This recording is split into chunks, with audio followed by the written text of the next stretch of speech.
today, that I won't answer, but I will discuss, are things like what is dark matter? So we know that there is plenty of dark matter in the universe.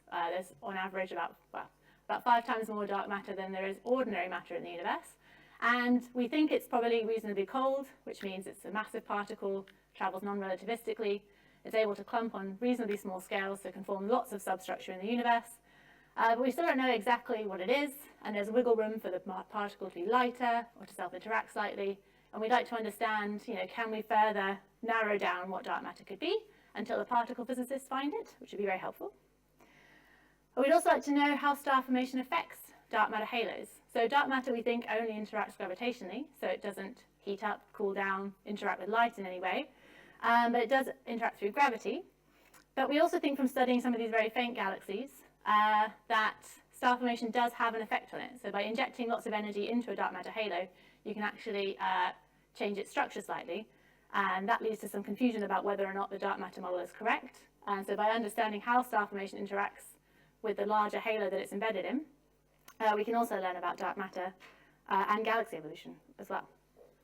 And then what I'm going to focus on right at the end of my talk is a little bit, well, actually, frankly, outside my area, but some of our recent results with very faint dwarf galaxies in Andromeda and further afield, we're learning that reionization may not affect low-mass galaxies in quite the way we have thought up until now, based on the Milky Way dwarf galaxies.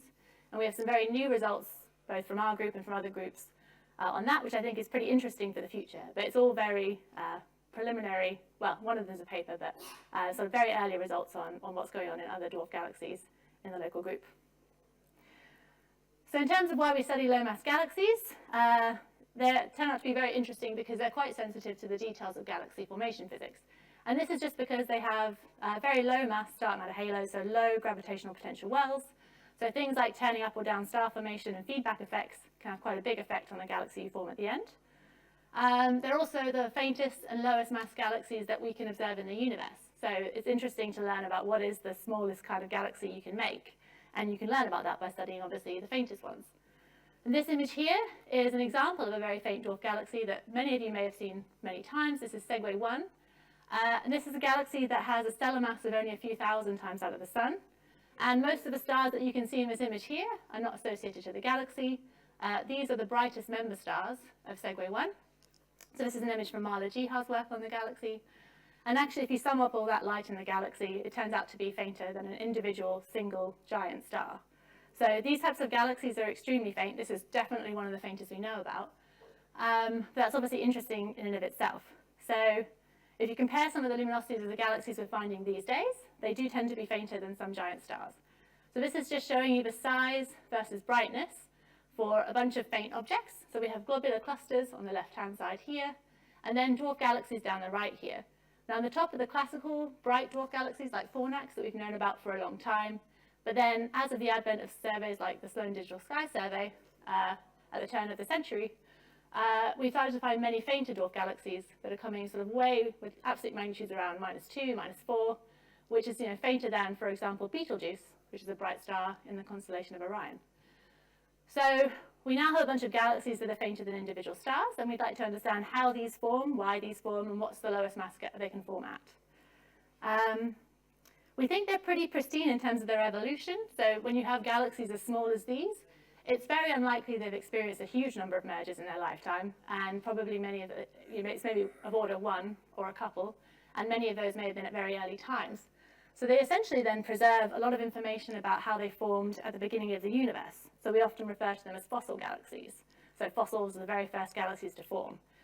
So many of them, we suspect, formed all their stars, or most of their stars, before reionization.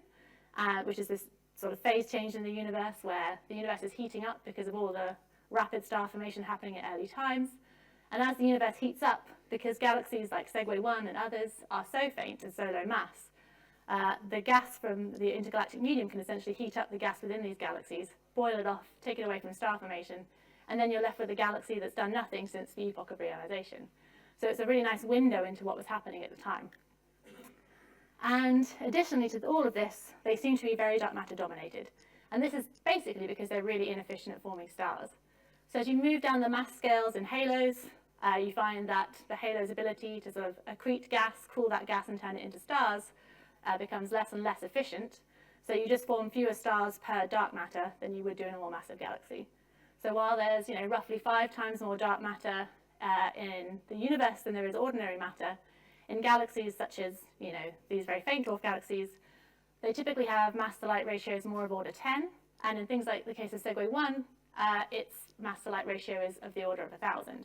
So they're extremely dark matter dominated, and what that means is the orbits of the stars in these systems are governed purely by whatever the dark matter is doing. They don't care about any of the baryons in the system. So they're really nice traces of the underlying dark matter distribution. And different dark matter models predict that dark matter density profile will look different. So if you can really trace that out, which is very hard to do, you might be able to get an insight into the wider physics of the dark matter particle. So that's why we like studying them, and there are also many of them nearby. And this is thanks to the fact that galaxies form hierarchically, so you have many, many small structures that merge together to make larger structures over time. So by number, there are more dwarf galaxies than there are massive galaxies. And so around the Milky Way and Andromeda, we have hundreds of them, or about 100 of them. And they range in properties from being, reasonably massive things like the Large Magellanic Cloud, all the way down to very faint dwarf galaxies like Pictoris 1, which has a stellar mass of only 3,000 solar masses. And they have different properties in terms of their star formation histories, their structural properties, their dark matter densities, and things like that. So you have a wide range of environments to study just within the local group. And they're all close by enough that we can resolve their individual stars, so we can measure precise star formation history, structural properties, dynamics of individual stars, chemistries of individual stars, and piece all that together to get a really nice view of what all these different systems are doing. So there's many of them nearby to study, and then hopefully learn about all these interesting questions. Now, the first thing that we're going to talk about today is a little bit more about the dark matter model and how we can use dwarf galaxies to kind of get at dark matter. Now, originally, back when I was a PhD student, we'd always say these are ideal laboratories for studying dark matter, but the more we study them, the more we learn about galaxy physics and star formation, and little about dark matter. But we do learn a little bit. So in general, what we'd like to understand is what is the dark matter particle like, and cold dark matter is our preferred type of dark matter. As I already said, that's a reasonably massive particle. And because it's traveling at low velocities, it is able to clump pretty well into small substructures in the universe. And so in this top left panel here, this is just one image from a range of simulations run by Mark Lovell of a Milky Way galaxy surrounded by many, many dark matter subhalos. So this is the cold dark matter reference model. And then over here you have the same thing. And then these are the dark matter halos that have lit up with stars. So you can see some of these many, many substructures turn into little dwarf galaxies around the Milky Way host. But if you change the physics underlying dark matter, you get different types of substructure forming. So for example, these bottom two panels are now warm dark matter particles. So rather than having a particle mass in the GeV range, these are more like the KeV range.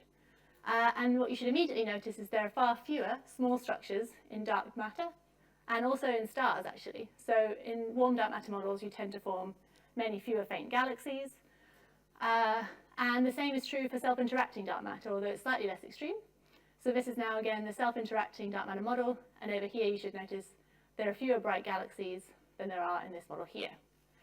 So one cool way to learn about dark matter is simply by finding as many faint galaxies as possible, ensuring that you're complete as far as you can be to given luminosities, and then compare that with the predictions from each of these. And just by counting galaxies in a sensible way, you can put a pretty strong constraint on whether or how warm dark matter can be, how much it can self-interact, or how cold it might be. And just to show that sort of in a more obvious way, this is now a power spectrum for dark matter halos essentially, where we have wave number on the bottom x-axis, which corresponds to halo mass on the top, going from high halo masses to low halo masses. And this is the amount of power for each of these masses.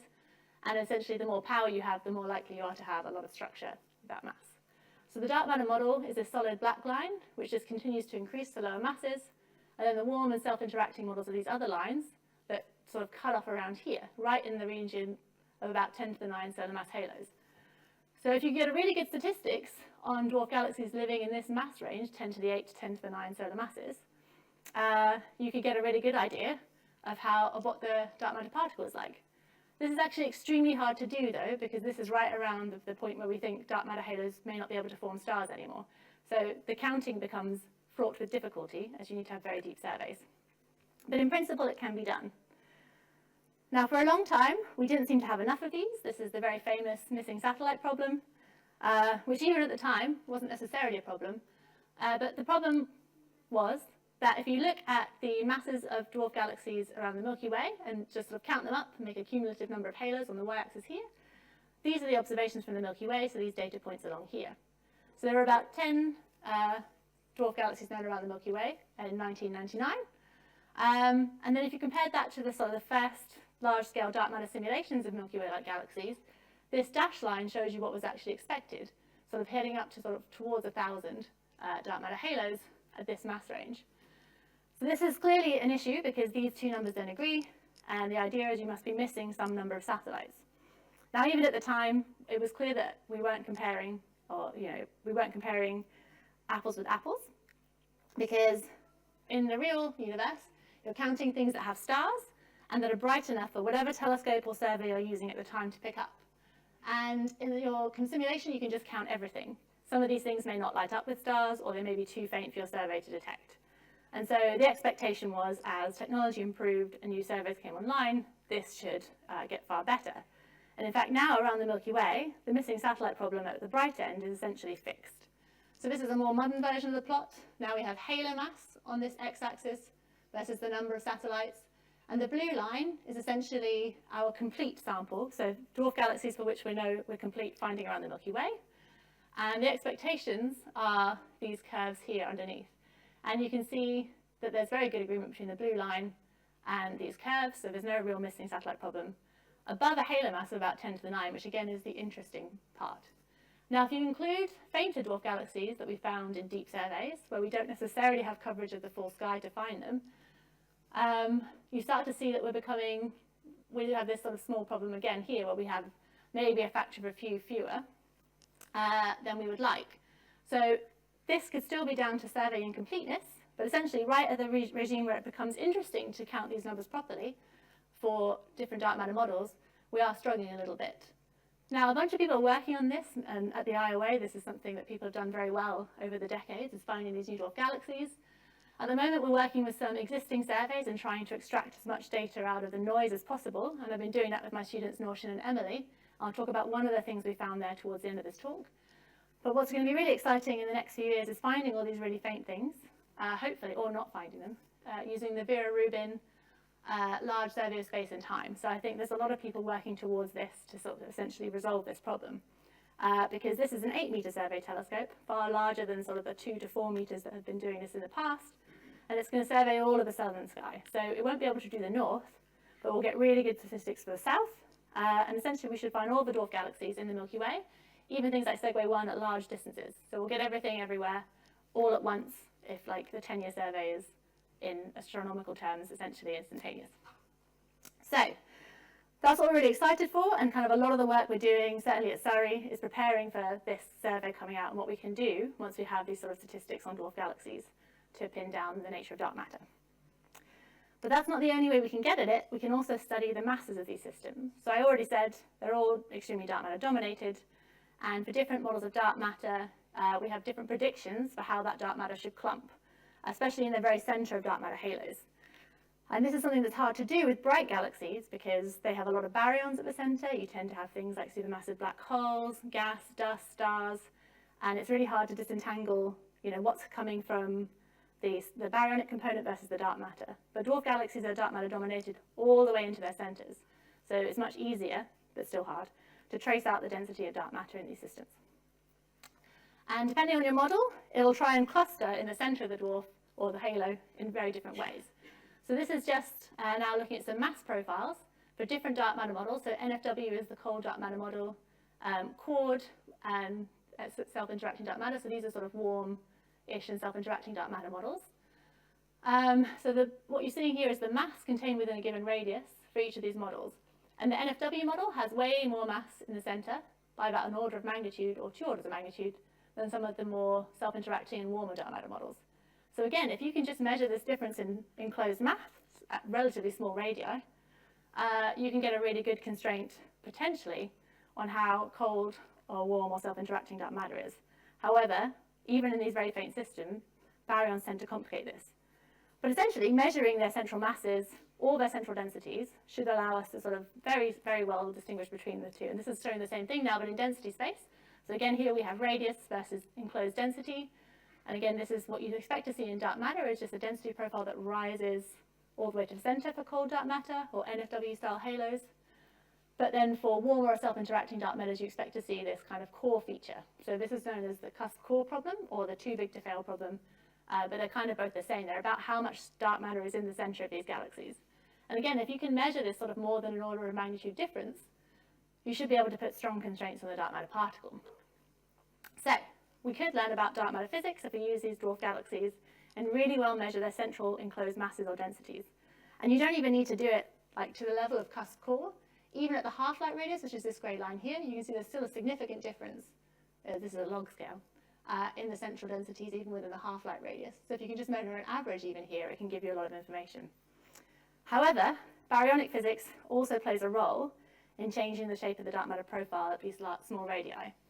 So given that this is the half-light radius, this is the radius at which half of all your stuff lives. So all the stars, all the star formation is typically happening sort of in here or around this area here. And star formation can be extremely messy. So this is a very extreme example, but this is the MEG2 galaxy. Some people call it a dwarf, but I think it's a bit too big for that. But essentially, it's a low-mass galaxy undergoing a huge starburst. And that starburst is essentially creating a lot of feedback, as we call it in astronomy, where you've got high-mass stars forming with large winds, which can essentially carve out holes in H1 gas. So this is a zoom-in now of like a star cluster forming stars. So you have all these stars forming, and their high-mass winds are pushing gas outwards. These then can overlap, and when you have supernova go off, you essentially can eject gas at really large distances from the central disk of your galaxy and move a lot of stuff around. That gas may or may not fall back down. It may get ejected into the IGM. A lot of stuff can happen. But that's gas. But we think dark matter can also be affected by all this energy. So there's some kind of mechanism by which energy and angular momentum can be transferred from your star formation into your dark matter halo, changing the orbits of the dark matter particles and essentially puffing up that center a bit. And that would basically take what you have as a steep density cusp and over time can flatten it into a much lower density core. Now this can obviously maybe work for something with lots of stars that's forming stars very vigorously, but some of the galaxies I've shown you have very few stars, and it's hard to really imagine that they could have much of an impact on their dark matter halo. And that is true. So there is some regime where feedback can work to change the properties of your dark matter halo, and some regimes where it cannot. But that's actually extremely useful to us because it makes a prediction that we can then go out and test with observations. So first we can just sort of show directly how this works as a function of time. So what we think is this bursty star formation, if it happens for a Hubble time, is injecting lots of energy into your dark matter, redistributing its orbits, and maybe making a cusp into a core. But to sort of study this in more detail, back in 2016, me and my colleagues at Surrey ran a bunch of highly idealized dwarf galaxy simulations at very high resolution.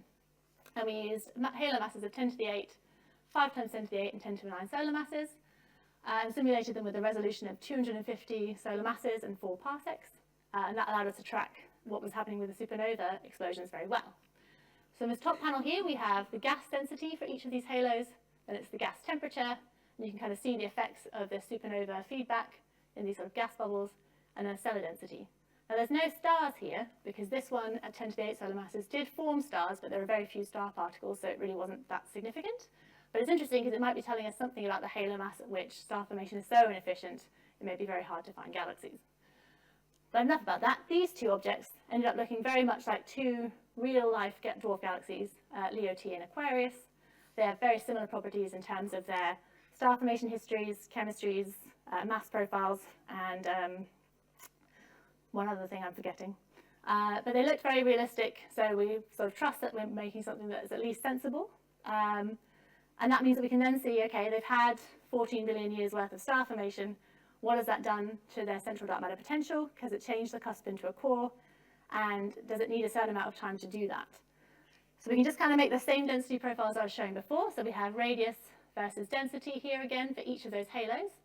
And the solid black line is our initial condition, which is an NFW cuspy halo. And each subsequent line is allowing for some amount of star formation, so 1 gigayear, 4, 8, and 14 gigayears. And even at these low dark matter halo masses and low stellar masses, you can see that with about 8 billion years of star formation, you can quite easily form something that looks like a core, or is at least significantly less dense than your initial cusp. And if you form for a Hubble time, it's very easy to make a core. However, if you only have 1 billion year of star formation, you're going to do almost nothing to your cusp. So things forming, for example, pre-reionization, are very unlikely to be able to transform their cusps into a core. And this is something that we showed with very idealized simulations, but it's now being seen in all of the sort of the large-scale hydrodynamical simulations as well. So in a cosmological context, it still seems to work. So that's good, but it shows us it only works for extended star formation.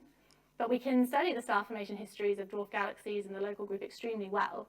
So we can actually then run a test and say, okay, if it's had very extended star formation, does it have a cusp or a core?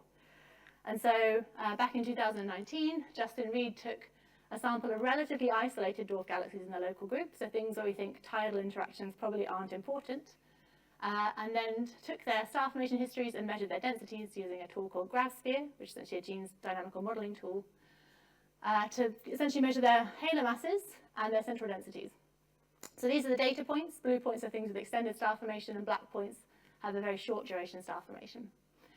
Now, these curves here show where you tend to live if you have formed a cuspy NFW halo, just by taking the mass concentration relation, which is a property that cold dark matter halos have, is that they have, if you know their mass, you tend to know their central concentration, which is just telling you how much stuff is in the middle of a halo versus in the outskirts. So kind of how centrally dense it is. And with that information, it means you kind of know, if you have a mass for it, roughly what its density should be. So that's that curve here. And you can do the same if you have a constant density core. So that would be a constant density. So what's really cool is all the extended star formation things fall in the chord regime, and all the short duration things fall in the cusp regime, with the exception of Carina, which is somewhere between the two, but it's also got something between the two in terms of extended or short duration star formation. But what that kind of means is there probably is no need for new physics here. This probably isn't dark matter that we're learning about. We're learning about how star formation in fact affects the central densities of these objects. So that's really nice, because it means we can then go on to studying dark matter in more detail again. However, there's always a caveat, and one caveat here is these are sort of selected to be well-behaved galaxies, where we know they'll probably do what we expect them to. There are many more galaxies in the universe that seem to show properties that we don't expect, and I spent a lot of my time in my PhD worrying about these, even though they only make up a handful of systems. So back in 2013, I published a paper that was looking at the Andromeda dwarf galaxies and their central masses and densities for the first time. And there are a few objects that just seem to be far lower, have lower densities or lower central masses than we were expecting. So here we're showing half-light radius versus the mass within the half-light radius for dwarf galaxies throughout the local group. Now, in general, they all sort of follow the same kind of profile here. This is, again, just an NFW profile converted into this sort of frame of reference here. And most dwarf galaxies have the density that they're roughly expected to in their center. But there are a few, Andromeda 19, 21, and 25, that seem to lie off this chart. So either they have larger half-light radii than their masses would suggest, so they're puffier than we expect, or they have lower masses than their sizes, or luminosities, as it also works in that space, would suggest. So we'd really like to know why these fall off the relation, and since then there's been a couple found as well around the Milky Way, so Antlia 2 and Crater 2, which a lot of work again has come from Cambridge on these objects, that show similar properties, so much lower density than we would expect.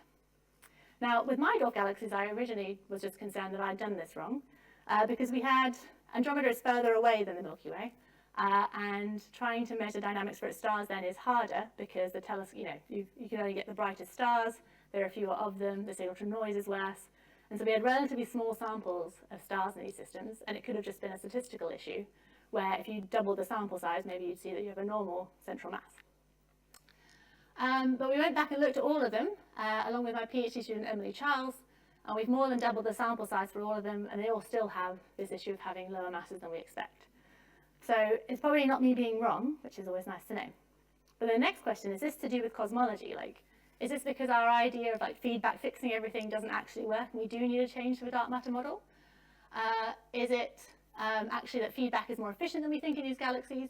Or could it be something else, like the fact that these live in environments where there's a much more massive galaxy nearby that may have sort of been tidally disrupting them over time? And this is something the field has argued about a lot, because people don't really like tidal interactions. I've never really understood it because they seem fascinating to me. But we're trying to understand which of these three things it could be. And my PhD student's been doing some really nice work that I'm going to tell you about now, to try and get to the heart of what's causing all this. Now, these galaxies are interesting in terms of feedback because none of them appear to be recently star forming. So they certainly haven't been forming stars for a Hubble time, so you don't expect to have a huge amount of damage to their central densities. So the question is, can it really be star formation?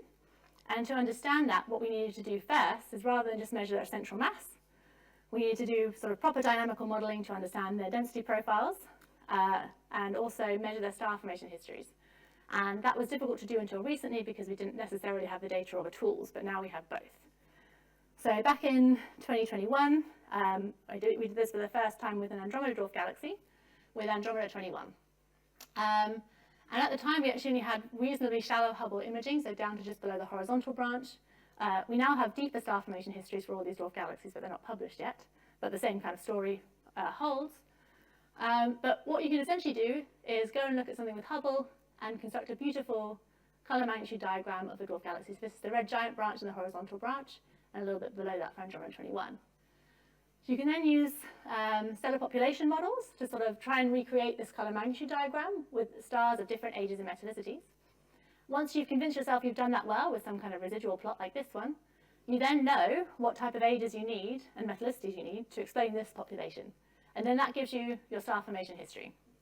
So here, we're looking at the cumulative star formation in Andromeda 21. So 0 is no stars, 1 is when it's formed all of its stars, as a function of look-back time, so from the beginning of the universe to today. And this solid line is the preferred model, and you can also see some other models and some uncertainties. But the takeaway message is that it actually does have a reasonably extended star formation history. So star formation seemed to shut down around 6 or 7 billion years ago in Andromeda 21. So maybe that's enough to explain its central density. So what we then did was the dynamical modeling of this system to really understand what its central density was and whether this amount of feedback can explain the way it looks now. And the answer to that is actually no, not quite. So this is now the density profile for Andromeda 21. You can see in the center, the error bars blow up a little bit. That's the shaded gray region. And the expectation are these blue or red curves, which are just two different ways of doing abundance matching in order to get your halo mass. And both of them don't really agree with the density profile, specifically at the half-light radius, which is where we get the strongest constraint on density. So the enclosed density here is much better measured than in the middle, where the error bars blow up. And these seem to be offset. So star formation alone doesn't seem to explain Andromeda 21's properties. But that's fine, because it's just one dwarf galaxy. But Andromeda 19 is worse. So Andromeda 19 has far less star formation history. And we have this actually from a deep Hubble imaging program that I led back in, I don't remember when. But this here, you can see the red giant branch all the way down to the oldest main sequence turnoff. And we get a really nice, precise star formation history here, run with a few different models, so you can kind of again see the expected scatter from these models. But the key problem here is that this red bar is roughly when reionization occurred. Now, Andromeda 19 is actually quite a bright dwarf galaxy. It's got a solar mass of a few 100,000 solar masses, close to 10 to the 6 actually, for me, which is very bright. It's a classical dwarf. And these things typically have extended star formation histories. So it's weird that Andromeda 19 seems to stop forming stars, at least temporarily, at reionization. Then it seems to pause for a little bit and then have a secondary burst, which seems to be independent of model choice, but then stop its star formation again about 9 billion years ago. And if we think about that in terms of the quenching time, which is the time it took to stop forming stars, it's offset from what we would expect from similarly bright galaxies. So here we're showing the time it took for it to form 50% of stars versus 90% of its stars, which we think of as the quenching time, for a bunch of dwarf galaxies in the local group, and they're color-coded by their luminosity. And the main thing to think about in this plot is if you have extended star formation history, you live in the top right, and short burst star formation happens in the bottom left. Now, objects with a similar brightness to Andromeda 19 are actually found over here. It's the only thing this bright in this region of the plot in the local group. And we don't really understand why that is. But what it does not help us with is the low density for Andromeda 19. There's no way that this can explain its central density. Star formation can't have done it. So it has to be something else. Andromeda 25 was the final object we looked at, and my student Emily led this paper. And again, we can measure its density profile pretty well. It's very well constrained at the half-light radius. And again, the story is the same. It's much lower density than expected. Its star formation history is again very similar to Andromeda 21's, and it just doesn't do enough for erasing the cusp or the central density in the object. So if we then make the same plot that Justin made for his isolated sample, where we find that extended short duration star formation dwarf galaxies should live up here, our 3 dwarf galaxies all live here in the chord regime, and in the case of 21 and 25, quite significantly so. So that's something that's difficult to explain based on star formation alone. But there are other things that could cause this without us having to jump ship to a new cold dark matter model. And I'm going to talk you through those now, and this is the basis for Emily's paper that's in progress at the moment, that hopefully she'll submit soon. But one thing we get a hint of from other objects is the Crater 2 and Antlion 2 dwarf galaxies in the Milky Way. Now these are great for a number of reasons. They're very cool, but they're also much nearby, so you can do things like get Gaia data for them. And that means you can constrain their orbits really well. And both of these puffy, low-density objects have passed close to the Milky Way in the past. So they probably have experienced a significant amount of tides, not just stripping, but also tidal shocking, which can cause a dwarf galaxy to puff up. And how much it does that depends a little bit on how dense it was to start with. So you still have like a chicken and egg, like it has to be a bit low density to start with. But you can do that in normal cold dark matter, and we'll talk about that in a moment. So this is another avenue for us. Like this could just be that these 3 galaxies happen to have passed close to Andromeda in the past, and we just don't know about it because we can't measure their orbital histories at the moment. You can only do that for these distant galaxies with 2 epochs of HST imaging, and we only have 1 at the moment. So if you give me like 5 years, we should be able to maybe have a better handle on how their orbits are looking. But there are other ways that we can try and look into whether or not it could be tides. One way is to look at the chemistries of these systems. So there's a really well-known mass-metallicity relationship for galaxies, where the more massive you are, the more you can self-enrich, so the higher metallicity is. So here is the mass-metallicity relation as it pertains to dwarf galaxies. So we have luminosity on the x-axis versus metallicity on the y-axis. This shaded region shows you roughly where dwarf galaxies should fall, and then these are our 3 outliers. Now, if you are being significantly tidally stripped, you'll start off maybe on the relation, and then you'll lose mass, but you won't change your chemistry, so you just move leftwards in this plot. And that's what Sagittarius has done over here, for example.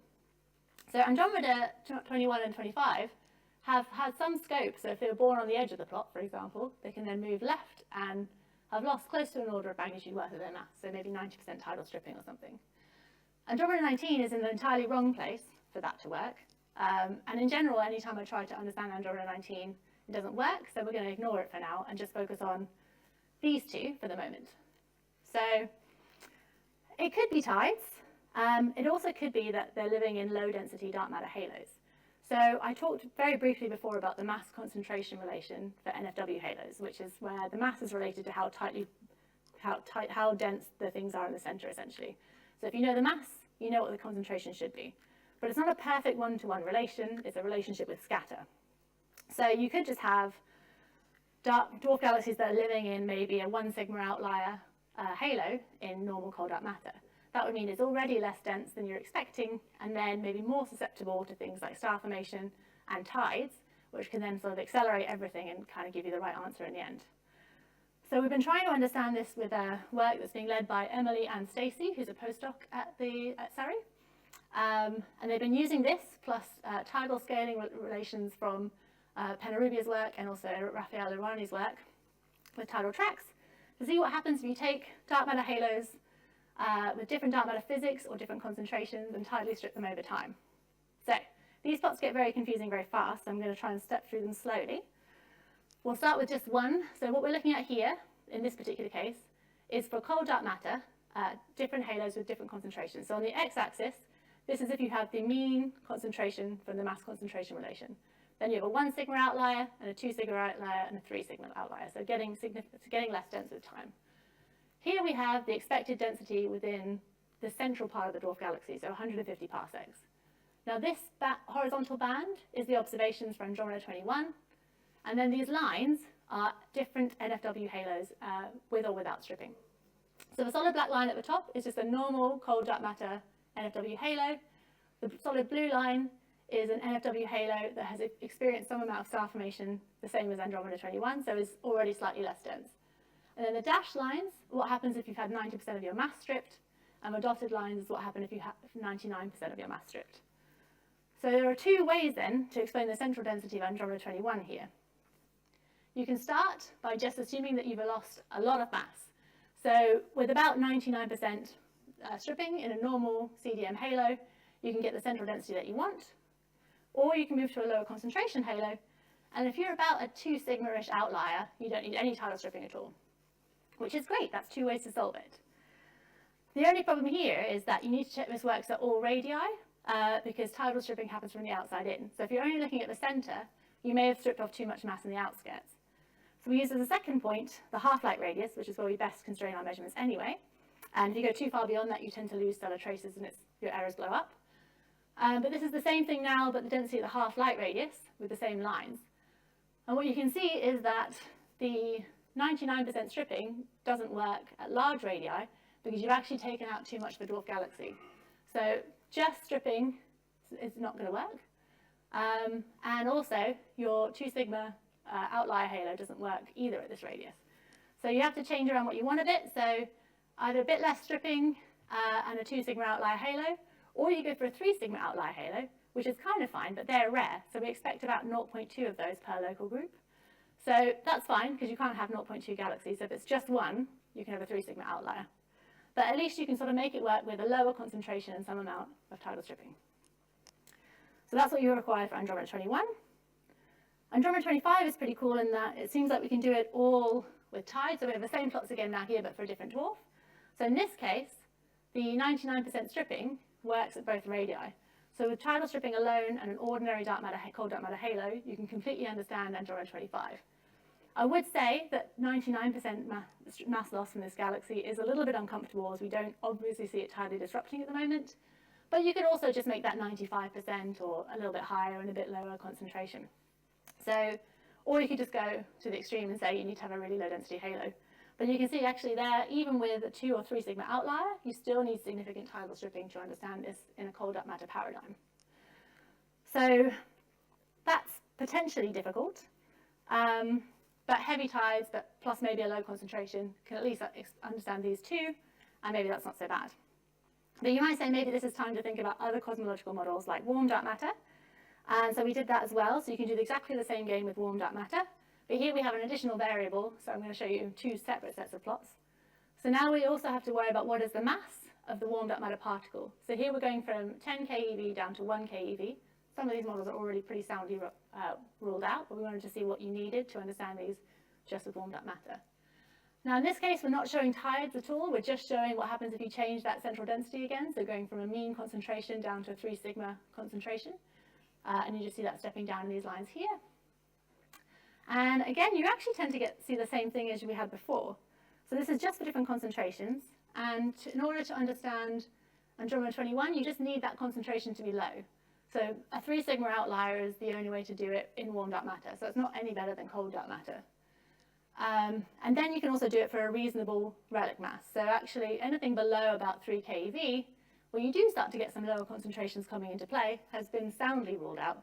And in some cases, we have studies that show maybe even 6 keV is ruled out. So this is becoming very uncomfortable.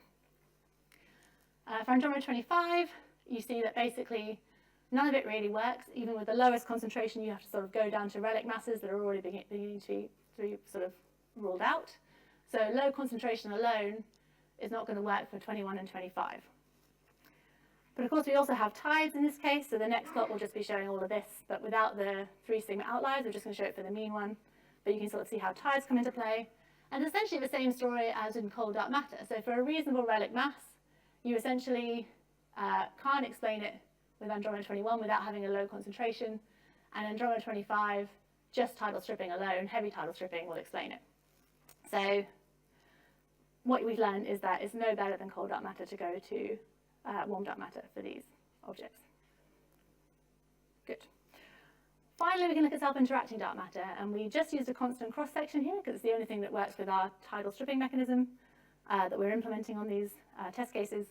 But we find there for a constant cross-section, which is telling you how strong that self-interaction is, nothing really works for either of these dwarf galaxies. And that's very consistent with the field, who also rule out constant cross-sections for self-interacting dark matter.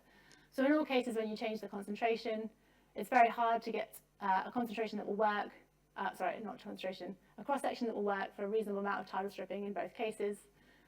So essentially, self-interacting dark matter with a constant cross-section doesn't work. So what we've learned from these outliers alone is that cold matter still works, but you probably need some low concentration in tides. Now, it's not very definitive, but if you do this for all the dwarf galaxies in the local group, you can actually probably start to get very strong constraints on things like the mass of the warmed up matter particle and the cold up matter solution as well, and whether or not you have to have a bunch of 3 sigma outliers. And this is great because it works not only with these low mass outliers, but we have some very high density outliers as well, like Draco, for example, which kind of needs to be almost a 3 sigma in the other direction from these objects. So I think by modelling all of the dwarf galaxies in the same way with these star formation histories as well, we can actually get a really good handle then on what you need in order for dark matter to keep working. And that's what my student Connor is working on at the moment. Okay, so in the last few minutes of my talk, I want to talk very briefly about reionization, and these are some new results that we have from deep imaging of ultra-faint dwarf galaxies in the Milky Way, in Andromeda. But in general, reionization is assumed to just sort of kill off star formation in the lowest mass galaxies because their potential is so weak, they can't self-shield their gas, so as the universe heats up, the gas gets removed from sort of the star formation reservoir, and then they just passively evolve to the present day. And observations of the Milky Way ultra-faint dwarf galaxies seem to support that. So this is from work by Tom Brown in 2014, where he has beautiful, very deep colour magnitude diagrams for a bunch of ultra-faint dwarf galaxies. So all of these are fainter than an absolute magnitude of minus 6.6. And if you just model their star formation histories from this beautiful data, you find that they're all consistent with shutting down their star formation at roughly the epoch of reionization. So here we have look back time again versus cumulative star formation history, and this pink band is reionization. And this only goes back to a look back time of about 9 billion years ago. So you can see all of them are well done with their star formation by that time. And even those that may trickle on for a little bit after reionization are certainly dramatically slowed down by the epoch of reionization. So sort of the working theory for a while has been once you get to an absolute magnitude of roughly around minus 7, reionization can potentially just shut down your star formation completely. Above this, though, we don't exactly know where that cutoff will be. We know it can't be minus 8, or we think it can't be minus 8, because there's a really cool dwarf galaxy known as Leo T that was actually discovered by Mike Irwin and colleagues in 2007 that still has very, very recent star formation. So this is Leo T here, and if you measure its star formation history, it seems to have been forming stars pretty much for a Hubble time. So, and it's isolated at the moment, so it's just living slightly outside the Milky Way halo. So it's clearly is bright enough that it didn't have to shut down its star formation at reionization. It's also been used to put some pretty cool constraints on reionization, and this work was done by Eric Tollerud and Josh Peak. But it certainly sets like an upper limit, like you definitely can't quench, we don't think you can easily quench galaxies this bright with just reionization. But what we're seeing now is that the lower limit might be, or the upper limit, this is the lower, I don't know. We're seeing now the limit is changing for lower mass dwarf galaxies. So from our recent deep imaging of all the M31 dwarf galaxies with HST, we're starting to measure their star formation histories, and some really nice work that's led by Alessandro Savino came out just last week on the archive, looking at the 6 faintest dwarf galaxies around Andromeda. So these are Andromeda's 11, 12, 13, 20, 22, and 26. And they are the brighter end of what's been done in the Milky Way, so their absolute magnitudes range from minus 6 to minus 6.8, whereas before everything was below minus 6.6. But in all cases, they are slowed down by reionization for the most part, but actually they form sort of between 20 or even 40% of their stars after reionization. And so this was not expected, and it might tell us that reionization is actually much less efficient than we thought. Now Andromeda 13 in particular, it doesn't make any sense. So it formed only like 10% of its stars before reionization, then it had a pause, similar to what we saw for Andromeda 19, and then a burst at redshift 2, where it formed about 70 to 80% of its stars, and then sort of trickled on for a little bit longer. So we don't fully understand that, but that's probably an outlier. But for the others, certainly, star formation seems to be able to continue post-reionization, more so than we might have thought from the Milky Way alone. And now the problem here is that we're learning about 2 things at once. There's reionization that can shut down these galaxies' star formation, but also just infall into a massive galaxy. So if you're falling into the Milky Way potential at roughly the epoch of reionization, you might just get all your gas stripped off by that. So perhaps we're learning about infall and reionization at the same time, and the 2 are difficult to disentangle. The way you go about disentangling this is to study isolated dwarf galaxies that haven't fallen into a massive halo and therefore kind of experience sort of stripping by the main host. So Leo T is like that, and up until recently no one had found anything else like that, but Pegasus W, and maybe Pisces 7, but this is going to be heavily caveated, Pegasus W certainly seems to be doing the same thing.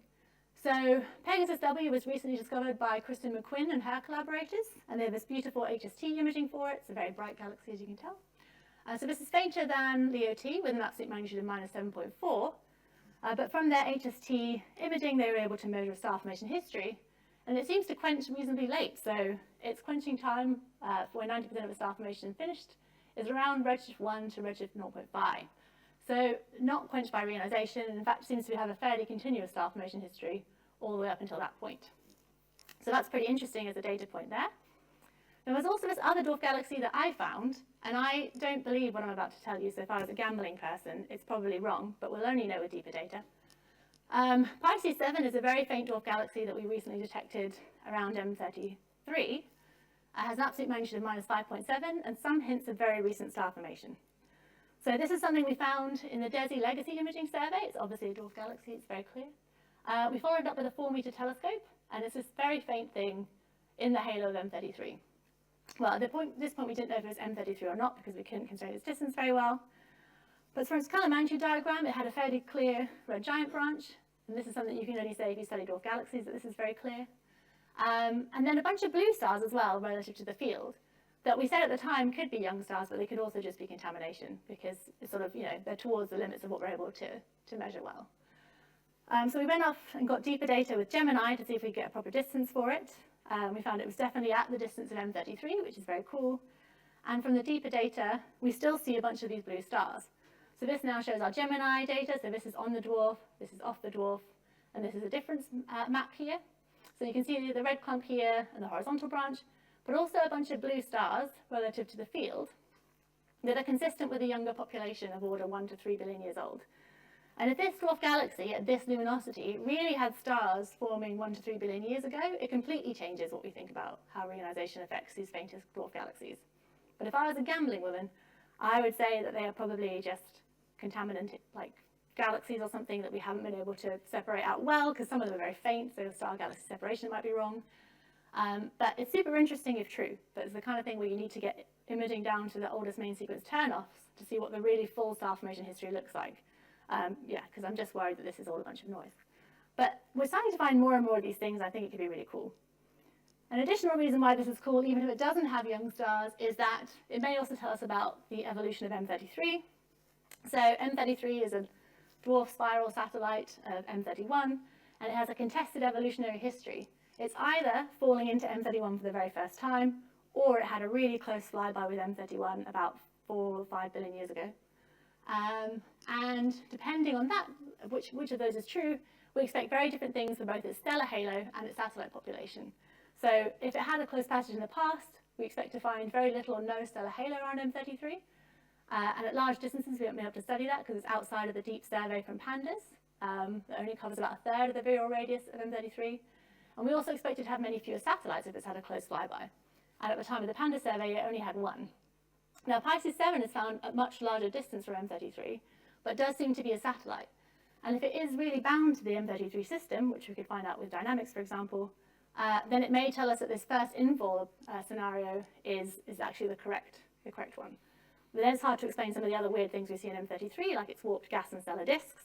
But either way, this is going to be probably, hopefully, an informative object about that as well.